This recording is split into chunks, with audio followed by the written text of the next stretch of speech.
എടാ പാർക്കിലുണ്ടാ പാർക്കില്. ഹലോ, അടുത്തൊരു കൊച്ചിരിക്കുന്നു.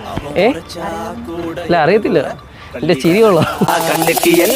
ഇത് ആശുപത്രി നോക്കിയാലും എന്റെ ചിരി കൊള്ളാം കേട്ടോ. ഇല്ലടാ ഭദ്രകാളിയൊന്നും അല്ലടാ, കാണാൻ റാണിനെ പോലെ ഉണ്ട്. ഓ ഞാൻ രാജാവല്ലേ, അപ്പൊ അടുത്ത റാണിയല്ലേ. എവിടെ പോയി രണ്ടുപേരും കാണാനില്ല?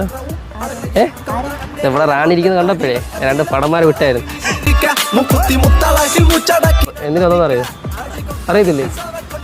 വജ്രം എടുക്കാൻ വന്നത്.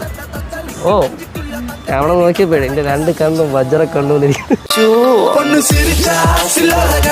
സത്യം പറഞ്ഞാൽ എൻ്റെ കയ്യിൽ പൈസ ഇല്ല. ഒരു കോഫി കുടിക്കണമെന്ന് ആഗ്രഹമുണ്ട്. ഒരു വിഷയം കുടിക്കാമല്ലോ ഒരു കോഫി. വരുന്നില്ലേ? രാജാവിനെ സങ്കടപ്പെടുത്തല്ലേ.